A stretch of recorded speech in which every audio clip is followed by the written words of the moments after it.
சிறகடிக்க ஆசை சீரியலில் இனி என்ன நடக்க போகுது அப்படின்னு தான் பார்க்க போகிறோம். இங்கே ரோஹிணி கிறிஷை கொண்டு ஸ்கூலில் சேர்க்குறாங்க. சேர்த்தோன்னா ஸ்கூலில் சொல்கிறாங்க, மேடம் உங்கள் மாதிரி உங்கள் பையனை வந்து பாதியில் தான் சேர்த்துருக்குறீங்க, அதனால் ஐடி கார்டுக்கு எல்லாத்துக்குமே நீங்களே ஃபோட்டோ எடுத்து கொண்டு வந்துருங்க. முதல்ல நீங்கள் சேர்த்துருந்தீங்க அப்படின்னு சொன்னால் நாங்களே ஃபோட்டோ எடுத்து ஐடி கார்டு ரெடி பண்ணியிருப்போம். இப்போது நாங்கள் ஒரு ஸ்டூடியோ சொல்கிறோம், அந்த ஸ்டூடியோவில் தான் வந்து எங்களுக்கு வந்து ரெகுலராக பண்ணி தருவாங்க. அவங்ககிட்ட போய் நீங்கள் இது பண்ணுங்கள் அப்படிங்கிறாங்க. உடனே அப்படியே சார், சரி சார், எந்த ஸ்டூடியோ சார் அப்படிங்கிறாங்க. ஒரு ஸ்டூடியோ சொல்கிறாங்க. அந்த ஸ்டூடியோவில் போய் ஃபோட்டோ எடுக்கும்போது அவங்க சொல்கிறாங்க, மேடம் நிறைய பேர் பண்ணும்போது எங்களுக்கு வந்து கம்மி காசு அதிகம் கிடைக்கும், இப்போ உங்களுக்கு மட்டும் பண்ணால் எங்களுக்கு ரொம்ப கஷ்டம் மேடம், இதில் இன்னொரு காப்பி வேணால் போட்டு தரோம், அதுக்கு நீங்கள் பே பண்ணுவீங்கன்னா சொல்லுங்கள், நாங்கள் வந்து ரெண்டும் சேர்த்து பண்ணி தந்துடுறேன் அப்படிங்கிறாங்க. ஏன் சார், ஐடி கார்டுக்கு தானே அது வேணும்னு சொன்னாங்க, நீங்கள் இதுக்கு சொல்கிறீங்களே அப்படிங்கிறாங்க. அம்மாங்க பாருங்கள், ஐடி கார்டுக்கு மட்டும்தான் எங்களுக்கு கம்மியாக தான் காசு வரும், உங்களுக்கு ஒரு காப்பி கை காப்பி தந்துடுறேன் சரிங்களா, ஒன்றும் பிரச்சனை கிடையாது, நீங்கள் வந்து நாளைக்கு வந்து வாங்கிக்கிடுங்க, ஆனால் வந்து இவ்வளோ வரும் அப்படிங்கிறாங்க. சரி நான் தந்துடுறேன் அப்படிங்கிறாங்க. மேடம் ஃபேமிலி ஃபோட்டோன்னா உங்கள் குடும்பத்தில் யாரெல்லாம் இருக்காங்களோ அவங்கள வரையும் ஃபோட்டோ பிடிக்க சொல்லுவாங்க அப்படிங்கிறாங்க. எங்கள் வீட்டில் நான், எங்கள் அம்மா, என் பையன் தான் அப்படிங்கிறாங்க. அப்போ 3 பேர் வாங்க மேடம், நான் ஃபோட்டோ எடுத்துடுறேன் சரிங்களா, அது ஃபேமிலி ஃபோட்டோவாயிரும், அப்புறம் அந்த பையனுக்கு தனியாக ஃபோட்டோ எடுத்துக்கிட்டு எல்லாம் பண்ணிடலாம் அப்படிங்கிறாங்க. அப்படியா சொல்கிறீங்க, சரி ரைட்டு அப்படின்ட்டு சொல்கிறாங்க.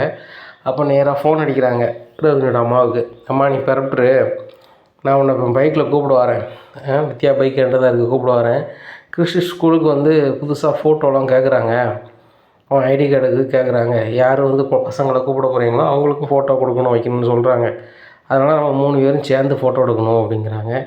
நானே நினச்சேன்டி, நம்ம 3 பேரும் ஒரு ஃபோட்டோ கூட சேர்ந்து இல்லை, அதுவும் ஃபோட்டோ எடுத்த ஃபோட்டோவெல்லாம் வந்து ப்ரேம் பண்ணி மாட்ட வைக்க எதுவுமே வழி இல்லாமல் இருக்குது அப்படிங்கிறாங்க. ஏம்மா இங்கே நீ எத்தனை ஃபோட்டோனாலும் மாட்டிக்க, ஒன்றும் பிரச்சனை இல்லை, இப்போ ஸ்டூடியோவில் ஃபோட்டோ எடுப்போம், கூட 2 ஃபோட்டோனாலும் நம்ம எடுத்து வீட்டில் மாட்டிக்கலாம், ஒன்றும் பிரச்சனை இல்லைம்மா அப்படிங்கிறாங்க. சரி ரைட்டு, நான் பிறப்பிட்றேன் கண்டிப்பா அப்படிங்கிறாங்க. சரி கிறிஷ் என்ன செய்ய போகிற அப்படிங்கிறாங்க. அவனை ஸ்கூலில் அட்மிஷன் போட்டாச்சு, அவனை ஃபோட்டோ பிடிக்கிறதுக்கு மட்டும் கொண்டு நம்ம ஸ்டூடியோ கூட்டி போய்ட்டு ஒன்று விட்டுற வேண்டியதான், அவன் இருந்துப்பான், ஈவினிங் போய் நான் கூப்பிட்டுக்கிறேன், வித்யா மாதிரி நானும் ஒரு பைக் வாங்கிக்கிறேம்மா, இதெல்லாம் வந்து நான் வந்து கிறிஷை கூட்டி கொண்டு நேராக வீட்டில் விட்டு நான் போயிடுறேம்மா வீட்டுக்கு அப்படிங்கிறாங்க. அப்படியாடி ரொம்ப சந்தோஷம்டி, இதே மாதிரி மாப்பிள்ளைட்டின்னு சொல்லி அவரும் வந்துட்டாருன்னா ரொம்ப நல்லாயிருக்கும் அப்படிங்கிறாங்க. ஏம்மா இப்போ வந்து அந்த பிரச்சனையெல்லாம் உள்ளே இழுத்துட்டு இருக்காதம்மா, நான் ஒரு சுமூகமான சூழல் வரும்போது சொல்கிறேன் அப்படிங்கிறாங்க. அப்போ ஒரு நாள் உன் மாப்பிள்ளைகிட்ட சொல்ல மாட்டியா, இப்படி ஒரு குடும்பம் இருக்குது, இப்படி ஒரு பையன் இருக்கான்னு சொல்ல மாட்டியா அப்படிங்கிறாங்க. ஏம்மா சொல்லணுன்னு தான் நினைக்கிறேன், சந்தர்ப்ப சூழ்நிலை அமைய மாட்டேங்குது, நான் சொன்னது மட்டும் செய்யுமா, பிறப்பு உட்காந்துட்டு நான் வரேன் அப்படிங்கிறாங்க. சரிம்மா அப்படிங்கிறாங்க. ரோஹிணி கிறிஷை கூப்பிட்டு பைக்கில் போகிறாங்க, அவங்க அம்மா பிறப்பு இருக்கிறாங்க. அப்போ நேராக ஸ்டூடியோ பார்த்து போகிறாங்க. அப்போ வித்யா கால் பண்ணுறாங்க, என்னடி பைக் வாங்கிட்டு போனால் ஒரு 1 ஹவரில் வந்துடும்னு சொன்னேன், இன்னும் வரல, நான் வேலைக்கு போகணுமே அப்படிங்கிறாங்க. வித்தியாசம் பணச்சிக்காதடி, ஒரு ஆட்டோவை ஏதோ பிடிச்சி போடி ப்ளீஸ்டி அப்படிங்கிறாங்க. ஏன் அப்படிங்கிறாங்க. கிறிஷ் ஸ்கூலுக்கு வந்தேன், சரி அட்மிஷன் போட்டு விட்டுட்டு போயிடலாம், சாயந்தரம் வந்து கூப்பிட்டுக்கலான்னு பார்த்தேன், உன்னைய வேலைக்கு விட்டுட்டு பைக் நம்ம வச்சுட்டு சாயந்தரம் கூப்பிட்டு வந்துடலான்னு பார்த்தேன், ஆனால் கிறிஷ் ஸ்கூலில் வந்து இடையில சேர்த்ததுனால வந்து ஃபோட்டோலாம் வேணும் ஐடி கார்டுக்கு, அது போக ஃபேமிலியிலேருந்து யார் வந்து அவனை கூப்பிட வரீங்க போகிறீங்கன்னு தெரியணும், அதனால் வந்து நீங்கள் குரூப்பாக இருக்கிற ஃபோட்டோ உங்கள் வீட்டில் யாராக இருக்காங்களோ ஒரு ஃபோட்டோவில் வந்து இவங்க தான் உங்கள் குடும்ப உறுப்பினர்னு ஒரு ஃபோட்டோ வேணும்னு சொல்லிட்டாங்க, அதனால் அம்மாவை கூட்டி போகாமல் போனதுனால அம்மாவையும் கூப்பிட்டு போய் இவங்க பக்கத்தில் ஒரு ஸ்டூடியோ இருக்குது, அதில் எடுத்து ஸ்கூலில் கொடுத்துட்டு கிறிஷை விட்டுட்டு வரணும்டி அப்படிங்கிறாங்க. சரி ரைட்டு, நான் ஆட்டோ பிடிச்சி வேலைக்கு போகிறேன், நீ பத்திரமா வாங்க அப்படிங்கிறாங்க. தேங்க்ஸ் டி அப்படிங்கிறாங்க. எனக்கு என்னடி தேங்க்ஸ், நான் வேலைக்கு போகிறேன் அப்படின்னு சொல்கிறாங்க. இந்த ஸ்டூடியோவில் ஃபோட்டோ எடுக்கிறாங்க. எவ்வளோ சார் வரும் அப்படிங்கிறாங்க. மேடம் எவ்வளோ வருது அப்படிங்கிறாங்க. அப்படிங்க அப்படிங்களா மேடம், நீங்கள் ஃபோட்டோ தரும்போதே தாங்க அப்படிங்கிறாங்க. இல்லை அதை பற்றி ஒன்றும் இல்லைன்னு சொல்லிட்டு காசை கொடுத்துட்றாங்க. இந்த சூழ்நிலையில் நேராக கிறிஷை கொண்டு ஸ்கூலில் விட்றாங்க, அவங்க அம்மா வீட்டில் விட்றாங்க. அப்போ கல்யாணி சாப்பிட்டு போயேன் அப்படிங்கிறாங்க. இல்லைம்மா இருக்கட்டும் அப்படிங்கிறாங்க. நான் இங்கே இருக்கேன், பக்கத்துலேயே இருக்கேன், தினம் உனக்கு சாப்பாடு தரதுக்காக தான் நான் மெனக்கெட்டுங்க வந்தது மெயினாக அப்படிங்கிறாங்க. சரிம்மா உங்கள் கையால் சாப்பிட்டு ரொம்ப நாள் ஆச்சு, சாப்பாடு தம்மா அப்படிங்கிறாங்க. சாப்பிட்றாங்க. அம்மா நான் ஒரு 1/2 hour இருந்துட்டு போட்டுமா அப்படி. என்னடி சொல்கிறேன், அவன் பாட்டில் இருடி அப்படிங்கிறாங்க. இல்லைம்மா உன் மடியில் ஒரு 1/2 மணி நேரம் நான் தூங்கணுமா, ஆசை தீர அழணுமா அப்படிங்கிறாங்க. ஏன்டி எப்படி சொல்கிற அப்படிங்கிறாங்க. இல்லைம்மா நான் நிறைய பொய்யை சொல்லி எப்படி கடந்து போய்கிட்டே இருக்கேன், ஆனால் இந்த பாவத்தில் இருங்க நான் என்ன செய்வேன், இந்த பாவம் எப்படி பிடிக்குன்னு எனக்கு தெரியல, ஆனால் நிம்மதி இல்லாமல் தாம்மா இருக்கேன், அந்த மனோஜ் வேணுங்கிறதுக்காக தாம்மா இவ்வளோ பொய்யும் சொன்னேன், எனக்கு கல்யாணம் ஆகலை, நான் மலேசியாவிலேருந்து வந்த பெரிய கோடீஸ்வரி, எங்கள் அப்பாட்ட சண்டை போட்டு வந்திருக்கேன், எங்கள் அப்பா அந்த காலகட்டத்தில் வேறு கல்யாணம் முடிச்சிட்டாரு, எனக்கு அம்மாவோ யாரோ இல்லை அப்படின்னு நான் சொல்லியிருக்கேன். என்ன கேட்டால் எங்கள் அத்தையும் எங்கள் வீட்டுக்காரும் பணக்காரியை கட்டணுங்கிற ஒரு எண்ணத்தில் இருந்தாங்க, ஆனால் எனக்கு அவரை பிடிச்சிக்கிட்டதுனால வேறு என்ன செய்யணும்னே தெரிலம்மா அப்படிங்கிறாங்க. உண்மை நிலை தெரிஞ்சால் அவங்க உன்னை வச்சு வாழ்வாங்களாடி அந்த வீட்டில் அப்படிங்கிறாங்க. தெரிலம்மா, முடிஞ்ச அளவு நான் என்ன செஞ்சிட்ருக்கேன், போராடிட்டுருக்கேன். ஆனால் என்றைக்காவது ஒரு நாள் என்னை புரிஞ்சுக்குவாங்க நம்பிக்கை எனக்கு இருக்குமா? மனோஜ் வந்து கண்டிப்பாக என்னை ஏற்றுப்பார். என்னை ரொம்ப விரும்புகிறாரு. நான் இல்லாத ஒரு வாழ்க்கையை அவர் நினச்சி பார்க்கல. நான் எப்படிலாம் ஆசைப்பட்டேனோ ஒரு கணவன்னா அப்படி ஒரு இருக்கார். நல்லா படிச்சிருக்கிறாரு, நல்லா பிஸ்னஸ் பண்ணுறாரு, நல்ல அறிவாகவும் இருக்கிறாரு. இதுக்கு மேலே என்ன வேணும்? ஆனால் என்ன அந்த வீட்டில் இந்த முத்து மீனாவை தான் வந்து அவரை வந்து ரொம்ப குறைச்சி மதிப்பிட்டு எங்கெல்லாம் பேசிகிட்டே இருக்காங்க. இந்த முத்து மீனா மட்டும் இந்த வீட்டை விட்டு போயிட்டாங்கன்னு வச்சுக்கோங்கம்மா, அந்த வீடே எங்களுக்கே வந்துடும் அப்படிங்கிறாங்க. உடனே என்னடி இப்படி சொல்லிக்கிட்டு இருக்கு, அவங்க நல்ல பிள்ளைகள், அவங்க ஏன்டி அந்த வீட்டை விட்டு போகணும் அப்படிங்கிறாங்க. ஏம்மா, அந்த வீட்டிலே பொருந்தாத 2 ஜோடின்னு அவங்க 2 பேரும் தான். அந்த வீட்டில் பணக்கார மருமகன்னா நாங்கள் 2 பேர். இவன் ரொம்ப கஷ்டப்பட்ட வீட்டிலேருந்து வந்த பிள்ளை அப்படிங்கிறாங்க. என்ன கல்யாணி, நீ பணக்காரின்னு கற்பனையில் சொல்லுவியோ அப்படின்னு நினச்சிக்கிறியோ? நீனும் மீனா மாதிரி தான். மீனா வாடகை வீட்டில் இருக்கா, நம்ம சொந்த வீட்டில் இருக்கோம். இதுதான் வித்தியாசமே தவிர்த்து அவங்க அம்மாவாவது சுய தொழில் இருக்குவோம், அம்மாவுக்கு அப்படி கிடையாது. என்ன, அதை பார்த்துக்கோ. அதுபோக உனக்குன்னு கூட பிறந்த எந்த உறவும் கிடையாது. ஆனால் மீனாவுக்கு அப்படி இல்லை. கூட பிறந்த தம்பி தங்கச்சின்னு சொல்லி ஒரு உறவோடு இருக்கா. அதனால் வந்து எந்த வகையில் அந்த பிள்ளை குறை கிடையாது அப்படிங்கிறாங்க. ஏம்மா, உனக்கு உன் பொண்ணு முக்கியமாக, மீனாகவும் முத்து முக்கியமாக அப்படிங்கிறாங்க. நீனும் முக்கியம்தான்ட்டி, அவங்களும் முக்கியம்தான். ஆனால் அவங்க அன்பை நீ புரிஞ்சிக்க மாட்டியா தான் வருத்தமாக இருக்குது. நீ இப்படி கிடந்து கஷ்டப்படுறல, இந்த மாதிரி என் பிள்ளை இருக்குதுன்னு சொல்ல முடியல, வைக்க முடியலன்னு சொல்லிட்டு இதை நீ மீனாக்கிட்டேயோ முத்துக்கிட்டே சொன்னான்னா அவங்க பக்குவமாக பேசி புரிய வச்சு இந்த பிரச்சனையை ஈஸியாக முடிச்சு விட்ருவாங்க. அதுபோக மீனாவோட சொல்ல உங்கள் மாமா கேட்குறாரு, அவங்க புருஷன் கேட்குறாங்கன்னா அசால்ட்டாக பண்ணி விட்ரு போயிடலாம். அந்த ரவி பையனும் அப்படி ஒரு கொடூரமான பையன் கிடையாது. அந்த சுருதி பொண்ணும் நல்ல பணக்கார பொண்ணாக இருந்தாலும் ஒரு பாசமான ஒரு பண்பான பிள்ளை தான். அதனால் ஒன்றும் பிரச்சனை இல்லை அப்படிங்கிறாங்க. ஏம்மா, உனக்கு தூரத்துலேருந்து பார்க்கும்போது அப்படி தெரியுதுமா, இந்த முத்து மீனாவும் வெறும் வழங்காதவங்க, அவங்க என் வாழ்க்கையை கெடுக்கன்னே தான்மா அந்த வீட்டில் இருக்காங்க அப்படிங்கிறாங்க. ஏய், சும்மா வாய்க்கு வந்தாலும் பேசிகிட்டு இருக்காது, அந்த முத்து மீனாவை குறைச்சி பேசுதே உனக்கு வேலை அப்படிங்கிறாங்க. ஏம்மா, நான் வரும்போது சந்தோஷமாக அந்த வீட்டுக்குள்ளே வந்தேன், கடுப்பாக அதுவும் நான் கிளம்புறேன் அப்படின்னு சொல்லிட்டு கிளம்பி போகிறாங்க. என்னைக்கு தான் மாற போகிறாளோ அப்படின்னு நினச்சிட்டு இருக்காங்க அம்மா. இது சொல்லி நேராக பார்லருக்கு போகிறாங்க. அங்கே ஓனர் ஏற்கனவே உட்காந்துருக்காங்க. அவங்க ஓனர் கேட்குறாங்க, ரோகிணியம்மா அப்படிங்கிறாங்க. மேடம் அப்படிங்கிறாங்க, நீங்கள் தான் பெரிய ஜமீன்தார் மாதிரி லேட்டாக தான் வரீங்க, இந்த கடையில் வேலை பார்க்குறீங்க இந்த பார்லரில் அப்படின்னு கொஞ்சமாவது உங்களுக்கு நினப்பு இருக்கா? நான் ஓனரு, 3 மணி நேரத்துக்கு முன்னாடியே வந்துட்டேன், நீங்கள் இப்போ வரீங்க, அதுக்கப்புறம் நீங்கள் ஒரு கரெக்டாக இதுக்கு போயிடுவீங்க, ஆனால் சம்பளம் நாங்கள் மட்டும் கரெக்டாக தரணும், ஆனால் வேலையை நீங்கள் ஒழுங்காக பார்க்க மாட்டீங்களா அப்படிங்கிறாங்க. இல்லை மேடம், தப்பாக நினச்சிக்காதீங்க, என் பையனுக்கு வந்து ஸ்கூலில் அட்மிஷன் போட்டு போனேன், அங்கே இடையில சேர்த்ததுனால வந்து ஃபோட்டோ வேணும், அது வேணும், இது வேணும்னு சொல்லிட்டாங்க. அதுக்கப்புறம் எங்கள் அம்மாவை கூப்பிட்டு போய் ஃபோட்டோ எடுத்து கொண்டு கொடுத்துட்டு வர மாட்டோம், அதான் நேரம் ஆயிடுச்சு அப்படிங்கிறாங்க. என்னது, உனக்கு பையன் இருக்கான், ஸ்கூலில் சேர்க்க போனேன்? என்ன ரோகிணி, புதுசாக கதை சொல்லிக்கிட்டு இருக்கீங்க?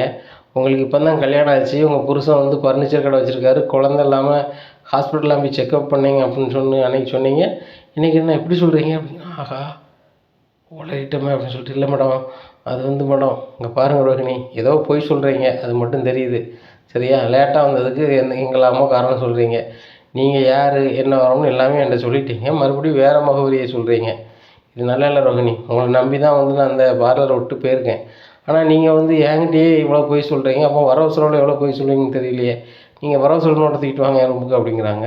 தூக்கிட்டு போகிறாங்க. எல்லாம் அப்படி வரிசையாக பார்க்குறாங்க. ரோகிணி, இதில் இருக்க கணக்கெல்லாம் நீங்கள் கரெக்டாக எனக்கு ஒப்படைக்கிங்களா அப்படிங்கிறாங்க. ஆமாம் மேடம் அப்படிங்கிறாங்க. சரி, போன மாதம் எவ்வளோ ஒப்படைச்சிங்க அப்படிங்கிறாங்க. மேடம் நான் எழுதி வச்சுருக்கேன் அப்படிங்கிறாங்க. அந்த பக்கத்தை எடுத்து பார்க்குறாங்க. பார்த்துட்டு இவ்வளோ கொடுத்துட்டீங்களா, இவ்வளோ என்ட்ரி இருக்குது, பணம் கம்மியாக இருந்த மாதிரி இருக்குது அப்படிங்கிறாங்க. இல்லை மேடம் எல்லாம் கரெக்டு தான் அப்படிங்கிறாங்க. உடனே இன்னொரு பொண்ணை கூப்பிட்றாங்க. ஏம்மா இதில் இருக்க அமௌண்ட் அப்புறம் கூட்டுமா அப்படிங்கிறாங்க. எல்லாம் கூட்டுறாங்க. கூட்டிட்டு மேடம் ஒரு 30,000 குறைய தந்துருக்காங்க மேடம் அப்படிங்கிறாங்க. பார்த்தியா, எனக்கு பார்த்தாலே தெரியுது நீ இல்லைங்கிற, மாதம் அப்போ 30 40 என் கல்லால் எடுத்துகிட்ருக்கியா, அப்போ எனக்கு என்னது அம்புடும் சொல்லு, இங்கே இருக்க பூரா நீ எடுத்துகிட்டு உன் பாட்டில் சுற்றிட்டு இருக்கேன், நான் ஓனர்னு முதலீடை போட்டு வடக்கு இன்றைக்கும் லாந்திட்டுருக்கேன், ஒன்றுமே வருமானம் வரல. முன்னாடி ஓம் பிரான்ச்சிலேருந்து தான் நிறைய வருமானம் வரும், இப்போ ஓம் பிரான்ச்சிலேருந்து சுத்தமாக வருமானமே இல்லை. இதை சொன்னால் நீ வருத்தப்பட்டுப்ப அப்படின்னு தான் நான் சொல்லலை. நீ இந்த பார்லர் வச்சுருந்த, நடத்த முடியாமல் என்கிட்ட கொடுத்துட்ட, நானும் சரி ரைட்டாக ஒரு சந்தர்ப்ப சூழ்நிலையில் இருக்கிறா, வேலை வேணும்னு கேட்குறேன், இங்கேயே பார்க்கணுன்னு விட்டுட்டேன். ஆனால் நீ வந்து சின்சியராக பார்த்துருக்கணும், எனக்கு லாபம் வரணும் அப்படின்னு சொல்லிட்டு. இல்லை மேடம் எனக்கு சம்பளம் கட்டாது கூட கொஞ்சம் போட்டு தாங்க, நானும் ஒரு ஓனராக முன்னாள் ஓனராக இருந்தவன், எனக்கு கொஞ்சம் வேலை போட தெரியும், அதனால் எனக்கு கொஞ்சம் போட்டு தாங்கன்னு சொன்னால் ரைட்டு, நான் பண்ணியிருப்பேன். ஆனால் இப்படிலாம் பண்ணது ரொம்ப கூட கொஞ்சம் கூட சரி கிடையாது. உன் புருஷன் பெரிய அளவில் ஃபர்னிச்சர் கடை வச்சுருக்கிறாரு, பெரிய அளவில் பிஸ்னஸ் பண்ணுறாருன்னா அங்கேயே பார்த்துக்கம்மா, அங்கே இருந்துட்டு இங்கே சம்பளம் வாங்கன்னு நினைக்காத அப்படிங்கிறாங்க. மேடம் தப்பாக நினச்சிக்காதீங்க, நான் இங்கே வேலை பார்க்குறதுனால தான் எனக்கு இமேஜ் இருக்குது மேடம். நான் வந்து இல்லை அப்படின்னா என் புருஷன் கடையில் இருக்கணும், எனக்கு ஒரு மரியாதை இருக்காது அப்படிங்கிறாங்க. உடனே அவங்க சொல்கிறாங்க, பெண்கள் எல்லோரும் வேலை பார்க்கணும், சுயமரியாதையோடு இருக்கணுங்கிறது என்னோடய கொள்கை தான், சரிங்களா? நம்ம உழைச்சோம்னா யார்கிட்டையுமே கை நீட்டி நிற்க வேண்டாம். புருஷனாக இருந்தாலுமே நம்ம கையில் செலவு இருக்கும், அவங்களும் நம்மளை ஒரு மரியாதையை கொடுத்து பேசுவாங்க, பழகுவாங்க, அணுகுமுறையும் அப்படி இருக்கும். அதுக்காக தான் நம்ம நினைக்கிறது. பெண்கள் எல்லாருமே வீட்டில் இருந்து வெளிப்புறத்துக்கு வந்து உலகத்தை புரிஞ்சுக்கிட்டு வேலை பார்க்கணும், வைக்கணும், ஆண்களுக்கு இணையாக இருக்கணும், அதில் எவ்விதமாக வச்சுக்கிறது இல்லை. ஆனால் வேலையில் சின்சியராக இருங்க, அப்படின்னா தான் நீங்கள் வந்து சுயமரியாதையோடு இருக்க முடியும். ஏன்னா நான் கிளம்புறேன், இனிமையாவது ஒழுங்கா பாருங்கள் அப்படின்னு சொல்லிட்டு போயிடுறாங்க. சரி மேடம், சாரி மேடம் அப்படிங்கிறாங்க. என்னமோ பார்த்துக்கோங்க அப்படின்னு சொல்லிட்டு போகிறாங்க. இந்த சூழ்நிலை ரோஹிணி ரொம்பவே மூட் அவுட்டாக இருக்காங்க. உடனே வனஜாங்க வா அப்படிங்கிறாங்க. என்ன மேடம் அப்படிங்கிறாங்க. என்ன நீ வந்து மேடத்தை போட்டு கொடுத்தியோ அப்படிங்கிறாங்க. இல்லையே அப்படிங்கிறாங்க. இல்லையேவா, அந்த கணக்கை பார்த்தல, கணக்கை பார்த்தவொடனே என்ன செஞ்சுருக்கணும், சரியாக தான் இருக்க மாட்டேன்னா முடிஞ்சு போச்சா? அப்படியே அவங்க மறுபடியும் இது பண்ணால் மேடம் எனக்கு நான் பார்க்கும்போது கரெக்டாக இருந்துச்சுன்னா முடிஞ்சதில்லை, என்ன நீ காட்டி கொடுத்துவோ, ஏன் நான் இருக்கிற பதவிக்கு நீ வரலான்னு பார்க்குறேன், இந்த வரவு சொல்லலாம் நீ பார்த்து மாதம் நீ செலவுக்கு எடுத்துக்கலான்னு பார்க்குறியோ அப்படிங்கிறாங்க. என்ன ரோஹிணி மேடம் இப்படி பேசுகிறீங்க அப்படிங்க. பிறகு நான் வந்து ஆனால் உங்களுக்கு வந்து செலவுக்கு தராமையாக இருக்கேன். இப்போ நான் 30,000 எடுக்க அப்படின்னு சொன்னால் உனக்கு 5,000 தரதான் செய்தேன் மாதம். அதெல்லாம் புரிஞ்சுக்கிட்டு பண்ணணும். சம்பளத்தை வச்சு மட்டும் நான் இங்கே இருக்க முடியுமா? நினச்சி பாரு, மேலே எனக்கு 20,000 தராங்க, இதில் 30,000 எடுத்தால் தான் எனக்கு 50,000 என் கைக்கு வரும். ஏன்னா உனக்கு 5,000 தரேன், அப்போ 45,000 தான் நான் வீட்டுக்கு கொண்டு போகிறேன், ஒரு நாளைக்கு 1,500 கணக்கு. ஆனால் நீ வந்து என்னை வந்து ஓனர்கிட்ட போட்டு கொடுக்க, இப்படிலாம் போட்டு கொடுத்தனா நான் எப்படி தர முடியும்னு சொல்லு அப்படிங்கிறாங்க. சாரி மேடம் பூரி மேடம் கதை, சரி விடு அப்படின்னு சொல்லிட்டு வேலையை பாருங்கன்ட்டு வேலையை பார்க்குறாங்க. இந்த சூழ்நிலையில் இன்னொரு ஆள் ஸ்டூடியோவில் ஃபோட்டோ எடுக்க போகிறாரு. அப்போ ஃபோட்டோ எடுக்கும்போது எனக்கும் இந்த மாதிரி ஸ்கூலில் தான் என் பையன் படிக்கிறான், நானே இடையில தான் அட்மிஷன் போட்டிருக்கேன் அப்படின்னு சொல்லிட்டு ஃபோட்டோவெல்லாம் எடுக்கிறாங்க. எடுத்துகிட்டு சார் அதே மாதிரி ஆசை போடுறாரு சார், தனியாக எடுத்தால் வந்து பைசா கம்மியாக தான் வரும் அப்படி இப்படின்னு ஆசை போட்டு அவர்கிட்டையும் பணத்தை வாங்கிடுறாரு. சரி சார், யூனிஃபார்முக்கும் அதுக்கும் நாளைக்கு ஃபோட்டோ எடுத்துடுறேன், நீங்கள் வந்து நாளைக்கு காலைல வந்து வாங்கிக்கோங்க அப்படிங்கிறாங்க. அப்படியா சரி ரைட்டு அப்படிங்கிறாங்க. இங்கே முத்துக்கு நல்ல ஆஃபர் போயிட்டுருக்கு. போனோடனே மீனா டவுன் கொடுக்குறாங்க. மீனா இன்றைக்கி நல்ல கார் ஓடிச்சு, இன்றைக்கி ஒரு 15,000 கிடச்சிருக்குன்னா பார்த்துக்கோங்க அப்படிங்கிறாங்க. எங்கள் ஒரே நாளில் லோக்கலில் ஓட்டியே 15,000 ரெடி பண்ணிட்டீங்களா அப்படிங்கிறாங்க. மீனா நிற்கவே இல்லை, சரியா ஒரே ஆஃபர் தான், அங்கேயும் எங்கேயும் போய்கிட்டே இருந்தேன், ஒரே இல்லாமல் போய்கிட்டு இருந்தேன். ஆனால் நல்ல ஆஃபரும் கிடச்சி பணமும் கிடச்சி அப்படின்னு கொடுக்குறாங்க. இதை 15,000 உண்டியில் போட்டு வை அப்படிங்கிறாங்க. ஆமாடா, இதை உண்டியில் போட்டு வை, அடுத்தாப்புல யாராவது வீட்டில் 60வது பிறந்தநாளும்பாங்க, இந்த பணத்தை அப்படியே வட்டி கொடு, புருஷனை முன்னாடியும் வட்டி கொடுத்தே பெருக்கி மாட்ட ரூம் கட்டுங்க அப்படிங்கிறாங்க. விஜயா, அவங்க என்ன வட்டி கொடுக்குறவங்களா அப்படிங்கிறாங்க. இல்லைங்க, அந்த செல்வம் 5 பைசாவுக்கு பெற மாட்டான், அவனுக்கு எதுக்கு இவங்க பணம் கொடுக்காங்க, அவன் திருப்பி தந்துடுவானா, நாம தானே. அங்கே தெருவில் பூரா தான் பேசுகிறாங்க. அந்த 60ஆம் கல்யாணம் நடக்கிறதுக்கு பணம் கொடுத்தது முத்துவும் மீனா தான் அப்படின்னு சொல்லுதாங்க. இவங்களுக்கே ஒத்தரூவா கிடையாது. இவங்க அந்த சிறந்த தம்பதி போட்டியில் ஜெயிச்சு அந்த 1,00,000 வச்சு பணம் போட்டுதாங்க போல்.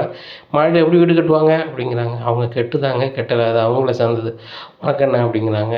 உடனே முத்து சொல்கிறாரு, அப்பா செல்வம் தர வேண்டிய பணத்துக்கு தந்துட்டான்ப்பா, அது போக கூடயே தந்துருக்கான், அது அந்த பணத்தை வந்து அவன் பொண்ணுக்கு படிப்பு ஃபீஸுக்கு கட்டியாச்சுப்பா அப்படிங்கிறாங்க. பார்த்தியா வச்சா, அவங்க ஃப்ரெண்ட்ஸுக்குள்ளே ஒருத்தவங்க கொடுத்து உதவுறான், உதவாமல் இருக்கான், உனக்கு என்ன அப்படிங்கிறாங்க. ஏங்க முதல்ல தானமும் தர்மமும் தனக்கு போகாதாங்க, இவங்களுக்கே முதல்ல ஒன்றும் இல்லையா, இவங்க அடுத்தவங்களுக்கு கொடுத்து உதவுறாங்களே, இவங்களெலாம் என்ன சொல்கிறது அப்படின்ட்டு இருக்காங்க. எப்பா அம்மா அப்படி தான் பேசிகிட்டு இருப்பாங்க.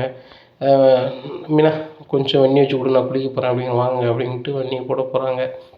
இந்த சூழ்நிலைங்க நானே உங்களை குளிச்சாத்துறேன் அப்படிங்கிறாங்க. இல்லை மீனா இருக்கட்டும், உனக்கே வந்து பக்குவமாக இருக்கணும்னு டாக்டர் சொல்லியிருக்காரு, நீ ஒன்றும் பிரச்சனை இல்லை, என்ன நான் பார்த்துக்குறேன் அப்படின்னு சொல்லிட்டு குளிக்கிறாரு. குளிச்சு முடிச்சுட்டு வரும்போது ரவி வர்றாரு. அண்ணி அப்படிங்கிறாங்க. என்ன அப்படிங்கிறாங்க. நான் ஒரு ரெஸ்டாரண்ட் ஒன்று வைக்க போகிறேன், நீ பார்த்துருக்கேன் அப்படிங்கிறாங்க. இன்னும் விஜயா கூப்பிட்றாங்க. டேய் வந்தோடனே ஏன்ட்ட தானடா நீ சொல்லியிருக்கணும், ஏன்டா மீனாட்ட சொல்லுது அப்படிங்கிறாங்க. இல்லைம்மா தப்பாக நினச்சிக்காதீங்க, என்னையை வந்து ரெஸ்டாரண்ட் வைங்க ரவி, நீங்கள் நல்லா வருவீங்கன்னு சொன்னது அண்ணி தான், நீங்கள் ஒரு நாளும் சொன்னது இல்லைம்மா அப்படிங்கிறாங்க. நான் சொன்னது இல்லையா, நான் சொல்லலை, உங்கள் மாமா தான் வச்சு தராங்கிறாரா, நீ அதை பார்க்க வேண்டியதானு தான் சொன்னோம்ல அப்படிங்கிறாங்க. ஏம்மா நீங்கள் வைக்க சொல்லலை, அப்போ வச்சு தருவாங்க, நீங்கள் பார்த்துக்காங்கன்னு சொன்னீங்க. ஆனால் மீனா அண்ணி நீங்கள் நடத்துங்க ரவி, சூப்பராக வரும், உங்களுக்கு எல்லா உணவை பற்றியுமே நல்லா தெரியுது, என்னால் முடிஞ்ச ஹெல்ப் பண்ணுறேன்னு சொல்லி ரொம்ப உத்வேகமாக சொன்னாங்க அப்படிங்கிறாங்க. உன் பொண்டாட்டிக்கு சுத்தமாக மீனாவை ஆக மாட்டேங்குது, மீனாட்ட பேசவே மாட்டேங்கிறா, நீ ஏன் மீனாட்ட வந்து பேசுகிற, உனக்கும் அவங்க பிடிக்காத மாதிரி பேசிக்க வேண்டியதானே அப்படிங்கிறாங்க. உடனே ஸ்ருதி நடிக்கிறாங்க, ஆமாம் ஆண்டி எனக்கு மீனாவை சுத்தமாகவே பிடிக்காது, ஏன் ரவியால் வந்து ரெஸ்டாரண்ட் வைக்க முடியாதா, வச்சு தான் பாரு ரவி அப்படின்னு சொல்லிட்டு ஆண்டிகிட்ட சொல்ல வேண்டியதானே, நீ எதுக்கு சம்மந்தம் மீனாட்ட போய் சொல்கிற அப்படி இப்படின்னு நடிக்கிறாங்க. எங்கள் அண்ணாமலை சிரிச்சுக்கிறாங்க. இன்னும் நடிப்பு அந்த பிள்ளைகள் விடலை, என்னைக்காவது இவங்க நடிக்காங்கன்னு தெரிஞ்ச அன்றைக்கி விஜயா ரொம்பலாம் ஃபீல் பண்ண போகிறா போலையே அப்படின்னு சொல்லிட்டு அண்ணாமலை எழுந்துச்சி போகிறாங்க. இங்கே ரவி முத்து வராரு, என்னடா சவுண்டு ஓவராக விட்டுட்ருக்கேன் முன்னாடிக்கிட்ட அப்படிங்கிறாங்க. டே அப்படி தாண்டா விடுவேன் அப்படிங்கிறாங்க. ஒழுங்கு மரியாதை பேர் அப்படின்னு சொல்லிட்டு சிரிச்சுட்டு நல்லா கடந்து போகிறாங்க. இப்போ விஜயாவுக்கு மனசுக்குள்ளே பயங்கர சந்தோஷம். இந்த மீனாவை எந்த இடத்துல வைக்கணும் சுருதி வச்சுட்டா, ரவியும் முத்துக்கிட்ட எப்படி நடந்துக்கணும் அப்படிங்கிறது அவனுக்கு நல்லாவே தெரியுது, ஒன்றும் பிரச்சனை இல்லை அப்படின்னு சொல்லிக்கிட்டு இருக்கும்போது ரவி மனோஜ் ரோகிணி வந்துடுறாங்க. வந்தோடனே என்ன மனோஜ் ரொம்ப அசந்து வரா அப்படிங்கம்மா, இன்றைக்கி சரியான வியாபாரமா அப்படிங்கிறாங்க. டே அப்போ வருமானம் நல்லா இருந்துச்சாடா அப்படிங்கிறாங்க. ஏம்மா செம வருமானம் இன்றைக்கி லாபம் மட்டுமே 2 லட்ச ரூபா வந்திருக்கு அப்படிங்கிறாங்க. உடனே முத்து சிரிக்கிறாரு. இன்றைக்கி எவன் நகையை ஆட்டையை போட்டா அப்படிங்க, டே நான் ஏன்டா ஆட்டையை போடணும் அப்படிங்கிறாங்க. ஏன் ஆட்டையை போடணுமா, என் பொண்டாட்டி நகையை ஆட்டையை போட்டு தானடா 4 லட்ச ரூபா விற்ற அப்படிங்கிறாங்க. டேய் அதெல்லாம் பெரிய அமௌண்ட்டு பேசிகிட்டு இருக்காது, ஒரு நாளைக்கு நான் லட்சக்கணக்கில் வியாபாரம் பார்த்துட்ருக்கேன் அப்படிங்கிறாங்க. துரை லட்சக்கணக்கில் வியாபாரம் பார்க்குறீங்களா துரை, அப்பாவுக்கு கொடுக்க வேண்டிய 50,000ம் என் வீட்டு அம்மா கொடுக்க 2 லட்சமும் என்னாச்சு அப்படிங்கிறாங்க. ஆகா திருதுன்னு முடிக்காங்கன்னு சொல்லிட்டு இது முழிக்கிறாப்புல. அப்புறம் ரோஹிணி கேட்குறாங்க, முத்து உங்களுக்கு இப்போ வரண்டிய பணம் வரும் அப்படிங்கம்மா. பார்லருமா நான் வந்து எடுத்த ஆள்கிட்ட கேட்கேன், நீங்கள் தரேன்னு சொன்னீங்க, இன்னும் தரக்காங்களே, தரலைன்னா நான் என்ன செய்யணும், அதுக்கு நீங்கள் ஒரு விட சொன்னீங்க அப்படிங்க, அதெல்லாம் செய்யணுமா அப்படிங்கிறாங்க. மனோஜ் பேசாமல் எங்கள் பணத்தை கொடுத்துடலாம் அப்படிங்கிற ரோஹிணி, நம்ம வந்து லாபத்தை எங்கிட்ட கொடுத்தோம்னா என்ன இருக்கும் அப்படிங்கிறோம். மனோஜ் நம்மளுக்கு இப்படி தினம் வருமானம் வரதான் போகுது, நம்ம கொடுத்துக்கிட்டே இருப்போம், நம்ம பெரிய ஆளாக வருவோம் அப்படிங்கிறாங்க. அப்படியே சொல்கிறேன், இன்றைக்கி 2 லட்ச ரூபா வருமானம் இருந்துச்சுமா, 2 லட்ச ரூபாயும் அவனுக்கு கொடுக்க வேண்டிய பணத்தை கொடுக்குறேன் அப்படிங்கிறாங்க. உடனே விஜயா சொல்கிறாங்க, பார்த்தியாடா உங்களுக்கு 2 லட்சம் பெரிய விஷயம், நான் பணம் வச்சுக்கிறது ஒரு பெரிய விஷயமே கிடையாது, ஒரு நாள் லாபமே 2 லட்சம் என்ன, அதனால் அசால்ட்டாக பண்ணுவான், நீங்கள்லாம் வந்து பணம் வச்சுட்டு பேசுகிற அளவுக்குலாம் இல்லை அப்படிங்கிறாங்க. உடனே ஏம்மா நானும் அவன்கிட்ட பேசணும்னு எனக்கு ஒன்றும் இல்லை, என் பொண்டாட்டி நாங்கள் எடுத்து போய் விற்றான், அதுக்குள்ளே பணம் தந்துருக்கான், இப்போ எங்களுக்கு மாடியில் வீடு கட்டுறதுக்கு ஆகும் அப்படிங்கிறாங்க. ஆஹா இதை வாங்கி கொடுத்ததில் தப்பாக போச்சு, நான் இது மறந்து போச்சு அப்படின்னு நினைக்கிறாங்க. உடனே என்ன பண்ண சொல்கிறாங்க, முத்து 2 1 3 கொஞ்சம் பணம் சேர்த்துருக்கீங்க, 4 லட்ச ரூபா பக்கத்தில் வந்திருக்கும், நீங்கள் கட்ட ஆரம்பிங்க, நான் வேணா அப்பா மீதி தரேன் அப்படிங்கிறாங்க. அப்பா உங்கள்கிட்ட வாங்கி கட்டுறது மாதிரி இருந்தால் தான் பாட்டிகிட்டே மொத்த பணத்தை வாங்கி கட்டியிருக்கணும்ப்பா, என் முன்னாடி என்ன சொல்லியிருக்காப்பா, எங்கள் உழைப்பில் தான் கட்டுவோன்னு சொல்லியிருப்பா, அதனால் எங்கள் உழைப்பில் நான் கட்டிக்கிறேன்ப்பா அப்படிங்கிறாங்க. அப்படியே சொல்கிறீங்க, சரி ரைட்டு வாங்க சாப்பிடுவோம் அப்படின்னு சொல்லிட்டு எல்லாருமே சாப்பிட்றாங்க. சாப்பிட்டு முடிச்சுட்டு தூங்க போயிடுறாங்க. காலையில் விடிஞ்சுன்னா அவங்க வேலையை போய் பார்க்குறாங்க. இந்த சூழ்நிலையில் அந்த ஸ்டூடியோவுக்கு ரோஹிணி பையன் படிக்கிற ஸ்கூல்லேயும் இன்னொருத்த ஆளும் சேர்க்குறாங்க தன் பையனை, அவங்களையும் ஃபோட்டோ எடுக்க ஸ்டூடியோவில் கொடுத்துருக்காங்க. அந்த ஸ்டூடியோட்டக்கார்ட்ட போய் ஃபோட்டோ வேணும் அப்படின்னு சொல்லி கேட்குறாரு. அவர் ரோஹிணிக்கு எடுத்த ஃபோட்டோவை மாற்றி கொடுத்துட்றாங்க. அவர் யாருன்னு பார்த்தீங்கன்னா முத்து கார் ஸ்டாண்டில் கார் ஓட்டக்கூடிய ஒரு ஓட்டுநர். அந்த ஆள் நேராக கார் ஸ்டாண்டுக்கு வந்துடுறாங்க. சரி ஃபோட்டோ எந்த அளவுக்கு வந்திருக்குன்னு பார்ப்போமே அப்படின்னு சொல்லிட்டு ஃபோட்டோ எடுத்து பார்க்குறாங்க. ரொம்பவே ஷாக் ஆகிடுறாங்க. ஷாக் ஆகிட்டு இந்த பொண்ணு எங்கேயோ பார்த்த மாதிரி இருக்குது அப்படின்னு சொல்லி சொல்லுவோம். இந்த பொண்ணு எங்கேயோ பார்த்த மாதிரி இருக்குது, மாற்றி என்கிட்ட ஸ்டுடியோக்காரன் நன்றா அவளுக்கு அப்படிங்கிறாங்க. இதை பார்த்துட்டு இது முத்தோட அண்ணிலா ரோஹிணிலா அப்படிங்கிறாங்க. இது முத்து அண்ணியா, அப்போ இந்த பையன் யார் இந்த அம்மா யார் அப்படிங்கிறாங்க. இவங்களும் எங்கேயோ பார்த்துருக்கேனே அப்படின்னு சொல்லிட்டு, டேய் முத்து இங்கே வாடா அப்படிங்கிறாங்க. செல்வம் என்ன செல்வம் அப்படிங்கிறாங்க. இந்த ஃபோட்டோவை பாரு அப்படிங்கிறாங்க. ஃபோட்டோவை பார்க்குறாங்க. ஃபோட்டோவை பார்த்தோன்னே என்ன ரோஹிணி கிறிஸ்து பாட்டியோடு இருக்குது அப்படின்னு சொல்லிட்டு, இந்த ஃபோட்டோ எப்படி கிடச்சி உங்களுக்கு அப்படிங்கிறாங்க. முத்து நான் ஒரு ஸ்டூடியோவில் போய் ஃபோட்டோ கொடுத்துருந்தேன், என் பையனை புதுசாக ஒரு ஸ்கூலில் சேர்த்துருக்கேன் நம்பரு, அங்கே வந்து என் வீட்டு பக்கத்தில் அங்கே ஒரு ஸ்டூடியோ ஒன்று இருக்குது, அந்த ஸ்கூல்லேருந்து எல்லாமே அவங்க தான் கொடுப்பாங்க. இடையில கொண்டு என் பையனை சேர்த்ததுனால ஐடி கார்டுக்கு வேணும்னு சொன்னாங்க. அப்போ நான் ஃபோட்டோ எடுத்துகிட்டு கொண்டு வாங்கி கொடுக்கணும்னு சொல்லிட்டு இருந்தேன். அப்போ ஃபோட்டோ கொண்டாங்க ஸ்கூலில் கொடுக்குறதுக்குன்னு சொன்னேன், மாற்றி தந்தாங்க போல். அதில் வாங்கிட்டு வரும்போது தான் இது எங்கேயோ பார்த்த மாதிரி இருக்கும்போது இது உங்கள் அண்ணின்னு சொல்கிறாங்க. இந்த பையனும் இந்த அம்மாவும் யாருன்னு தான் எனக்கு தெரியல அப்படிங்கிறாங்க. இந்த முத்துக்கு பயங்கர எந்த ஸ்கூல் அப்படிங்கிறாங்க. இந்த ஸ்கூல் அப்படிங்கிறாங்க. ஒரு நிமிஷம் இருங்க அப்படிங்கிறாங்க. செல்வம் நீ கூட வா அப்படின்னு சொல்லிட்டு 2 பேரும் போகிறாங்க. போயிட்டு கிறிஷ் அங்கே தான் படிக்கணும் அப்படின்னு சொல்லிட்டு நான் ஈஷா ஸ்கூலில் விசாரிக்கிறாங்க. ஆமாம் இத்தனை ஸ்டாண்டர்டில் படிக்கிறான், 2வது ஸ்டாண்டர்டில் படிக்கிறான், 2nd ஸ்டாண்டர்ட் படிக்கிறான், அவன் பேர் கிறிஷ் இப்போ தான் அட்மிஷன் போட்டு வந்திருக்கான் அப்படிங்கிறாங்க. நீங்கள் யாருங்க அப்படிங்கிறாங்க. உறவினர் தான் அப்படிங்கிறாங்க. உறவினர் நீங்கள் நேரில் போய் பார்க்க முடியாது, யார் ஃபோட்டோ கொடுத்துருக்காங்களோ அவங்க தான் போய் பார்க்க முடியும், அவங்க இன்னும் ஃபோட்டோ கொடுக்கல. நீங்கள் உறவினர் லிஸ்ட்டில் ஃபோட்டோவில் இருந்துச்சுன்னா போய் பார்க்கலாம், நேரில் பேசலாம், இல்லைனா நீங்கள் தூரம் நின்று தான் பார்க்க முடியும் அப்படிங்கிறாங்க. சரி நான் தூரம் நின்றே பார்த்துக்கிறேன்னு சொல்லிட்டு தூரத்துலேருந்தே பார்க்குறாங்க. இப்படியா இருக்குது. இந்த சூழ்நிலையில் ரோஹிணி வந்து கொஞ்சம் நேரம் கழிச்சு அவங்கள கிறிஷை வந்து கூப்பிட்றதுக்கு பைக்கில் வராங்க. கிறிஷை கூட்டிகிட்டு நேராக வீட்டுக்கு போகிறாங்க. இதையும் ஃபோட்டோ எடுத்துடுறாங்க முத்து. ஓ இவ்வளோ வேலை இருக்கா அப்படின்னு சொல்லிட்டு. இந்த சூழ்நிலையில் செலவு சொல்கிறாங்க, பார்த்தியா செல்வம் எவ்வளோ தில்லாலங்கடி வேலையை பார்த்து வச்சுருக்கான்னு சொல்லிட்டு. அந்த மனோஜ் தான் பெரிய தில்லாலங்கடினா இப்போ அவனுக்கு மேலே இருக்கா. அந்த கிறிஷ் அம்மாவும் இவங்க கூட எப்படி இருக்காங்க என்ன வரணும் எனக்கு ஒன்றும் புரியல.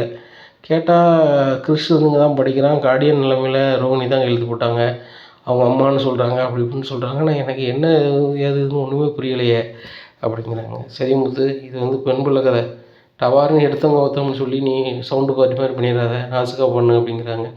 நான் ஒன்றும் கேட்க போகிறதில்ல செல்வம், இதை வந்து நான் வந்து பெரியவங்க இதில் விட்டுற போகிறேன் அப்படிங்கிறாங்க. ரைட்டு அதுவும் சரி தான் அப்படிங்கிறாங்க.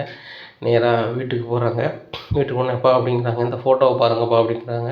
ஃபோட்டோவை பார்க்குறாங்க. நம்மளை ஷாக் ஆகிறாங்க. இது என்னடா என்ன ஃபோட்டோடா அப்படிங்கிறாங்க. எப்போ ஸ்டூடியோவில் எடுத்த ஃபோட்டோ மாறிட்டுப்பா, ரோஹிணி போக வேண்டிய ஃபோட்டோ வந்து வேற ஒரு என் ஃப்ரெண்டுக்கு வந்துருச்சு.